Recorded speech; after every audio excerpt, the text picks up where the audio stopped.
تو میں نے عرض کیا کہ دو کام ہم کر لیں تو اسباب میں اللہ تعالیٰ اسباب کے بغیر بھی کامیاب کر کے دکھلا دیں گے.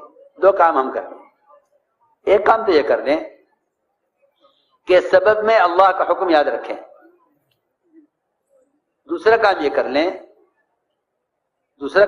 لیں کہ سبب میں امید صرف اللہ کی ذات سے رکھیں. یہ دو کام. چنانچہ سلیمان علیہ السلام نے اپنی اولاد میں سے 100 مجاہد اللہ کی دین کی محنت کے لیے تیار کرنے چاہے. خیر کا ارادہ ہے اور خیر کے کام میں تو اللہ کی مدد ہوتی ہے، لیکن اللہ کی شان صحیح حدیث میں ہے. آپ نے فرمایا اگر میرے بھائی سلیمان انشاءاللہ کہہ لیتے تو اپنے ارادے میں کامیاب ہو جاتے، لیکن انشاءاللہ کہنا بھول گئے. خیر کے ارادے میں اپنی اولاد سے 100 مجاہد کے تیار کرنے میں 100 بیوی صحبت کی. اللہ کی شان ایک کو حمل ٹھہرا، 99 عورتوں کا حمل نہیں ٹھہرا. ایک کو حمل صرف، اور وہ حمل بھی اللہ نے اس لیے ٹھہرایا تھا کہ ضائع کر کے دکھلانا تھا کہ ہم حمل کو ضائع بھی ہم ہی کرتے ہیں، ٹھہراتے بھی ہم ہی ہیں.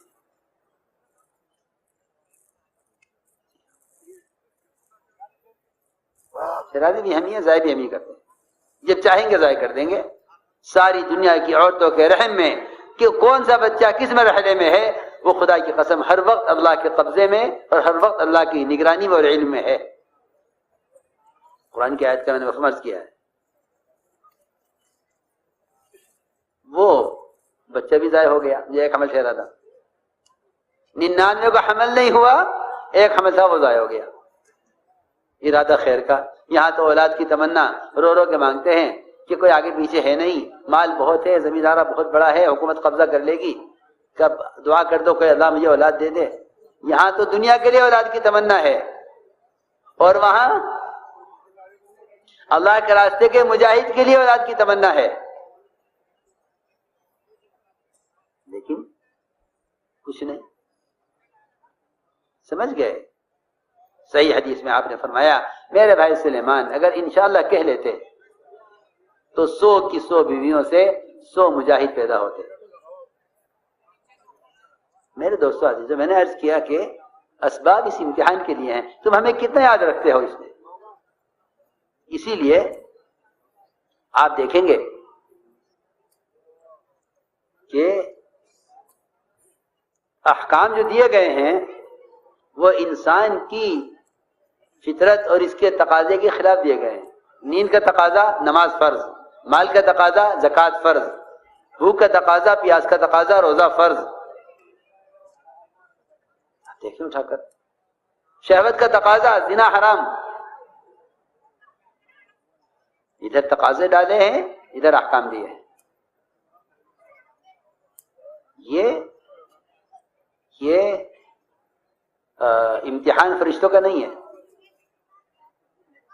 اس انسان کو فرشتوں سے اوپر لے جانے کی وجہ یہ تھی کہ تم ساری اطاعت عبادت کر رہے ہو ان تقاضوں کے بغیر، اور انسان عبادت کر رہا ہے ان تقاضوں کے ساتھ. اس لیے درمیان ایک بات عرض کرتا ہوں کہ ایمان بھی ہمارا اور آپ کا نصیب تھا جنہوں نے اس کو کچھ سمجھا نہیں.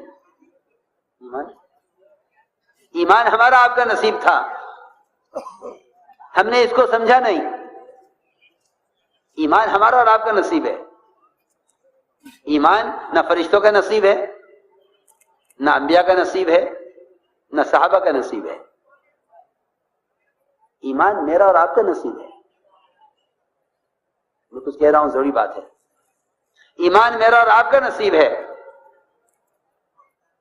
اس لیے کہ حضور اکرم صلی اللہ علیہ وسلم نے فرمایا صحابہ سے کہ بتاؤ سب سے افضل ایمان کس کا ہے؟ صحابہ نے عرض کیا کہ یا رسول اللہ سب سے افضل ایمان، کہ سب سے افضل ایمان تو ملائکہ کا ہے. آپ نے فرمایا کہ ملائکہ کا ایمان افضل ہونا کیا کمال ہے؟ فرشتے ہیں اللہ کی زیارت کر رہے ہیں، فرشتے ہیں عرش کو تھامے ہوئے ہیں، فرشتے ہیں جہنم کی باغیں تھامے کھڑے ہیں، فرشتے ہیں ہر وقت رکوع میں، سجدے میں، قیام میں، قاعدے میں،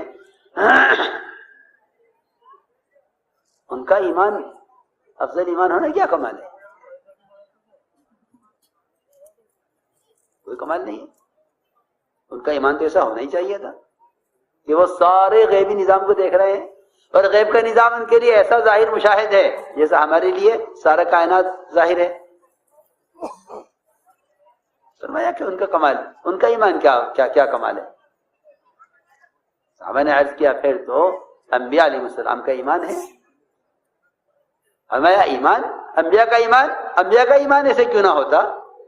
اور انبیاء کا ایمان کیا کمال ہے؟ آسمان سے وحی آ رہی ہے، وحی کو دیکھ رہے ہیں، اللہ تعالیٰ غیب کا سارا نظام انبیاء کو دکھا رہے ہیں. انبیاء کا ایمان اور انبیاء کا ایمان افضل ہونا کیا کمال ہے، ہونا ہی چاہیے. روایت میں ہے کہ پھر صحابہ نے عرض کیا کہ بس پھر تو ہم ہی رہ گئے صحابہ، کہ صحابہ سے بڑھ کر ایمان کسی کا نہیں ہو سکتا، اور صحابہ سے افضل ایمان کسی کا نہیں ہو سکتا، اور ایمان جو اصل آیا ہے نصیب میں وہ ہمارے آیا ہے. فرمایا آپ نے صحابہ سے کہ تمہارا ایمان کیا کمال ہے،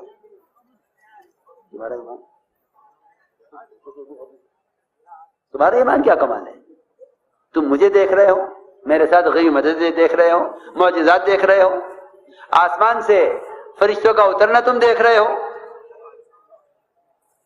تم جس کو ختم کرنے کے لیے ارادہ کرتے ہو، تم سے آگے فرشتہ اس کام کو کر گزرتا ہے. تمہارا ایمان کیا کمال ہے. اور کس کا ایمان؟ مجھے تو حیرت اور غم اس بات کا ہے کہ میرے اور آپ کے نصیب میں یہ ایمان آیا تھا، ہم نے اس کو ضائع کیا ہے. آپ نے فرمایا ایمان ان کا ہے، افضل ایمان ان کا ہے، اور ایمان ان کا نصیب ہے جو تمہارے بعد آئیں گے اور میری صرف قرآن حدیث کو دیکھ کر مجھ پر ایمان لائیں گے. انہوں نے نہ مجھے دیکھا ہوگا، نہ تمہیں دیکھا ہوگا، نہ انہوں نے غیبی نظام دیکھا ہوگا. وہ صرف غیب کی بنیاد پر قرآن اور حدیث کو پڑھ کر ایمان لائیں گے. افضل ایمان ان کا ہوگا. سوچو تو صحیح. اسی لیے فرمایا ایک مرتبہ ہے خوشخبری اس شخص کے لیے جو مجھے دیکھ کر مجھ پر ایمان لایا، اور 7 مرتبہ خوشخبری ان کے لیے ہے جو مجھے بغیر دیکھے مجھ پر ایمان لائیں گے. آپ نے تمنا ظاہر کی نا، آپ نے تمنا ظاہر کی نا، کاش میں اپنے بھائیوں کو دیکھ لیتا. حالانکہ آپ جانتے ہیں ایک دوست ہوتا ہے، ایک بھائی ہوتا ہے. ایک دوست، ایک بھائی. تو دوست تو بہرحال دوست ہے، بھائی بہرحال بھائی ہے. دوستی آدمی کی کسی سے بھی ہو، لیکن بھائی کہ بھائی سے تعلق، بھائی ہونا تو بڑی بات ہے نا. تو آپ نے تمنا ظاہر کی کاش میں اپنے بھائیوں کو دیکھ لیتا. صحابہ نے عرض کیا، تعجب سے بھی کہا، حیرت سے بھی کہا، اول اسنا اخوانک یا رسول اللہ، ہم آپ کے بھائی نہیں ہیں؟ اس سوال کا مطلب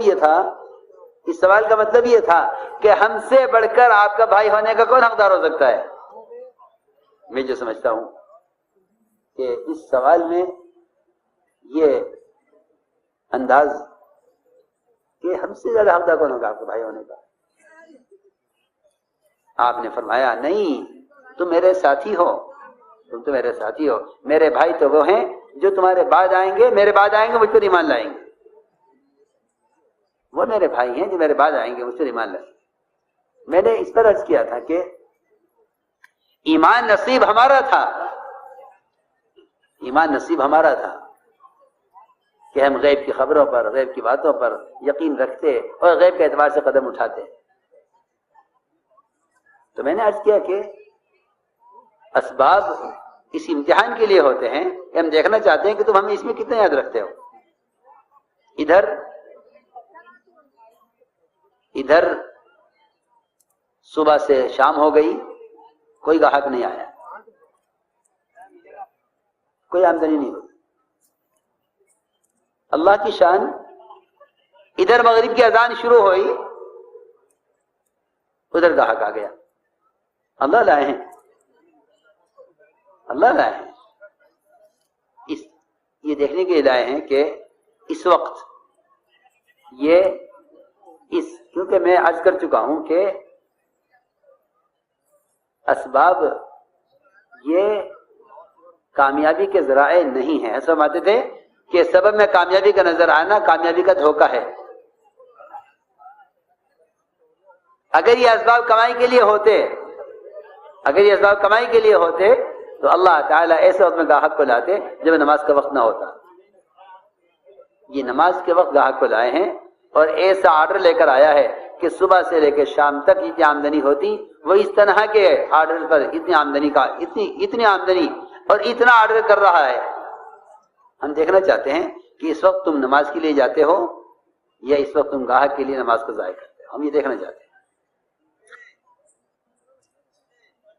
اس نے یہ سوچ کر کہ بھئی گاہک بھی تو اللہ ہی لائے ہیں,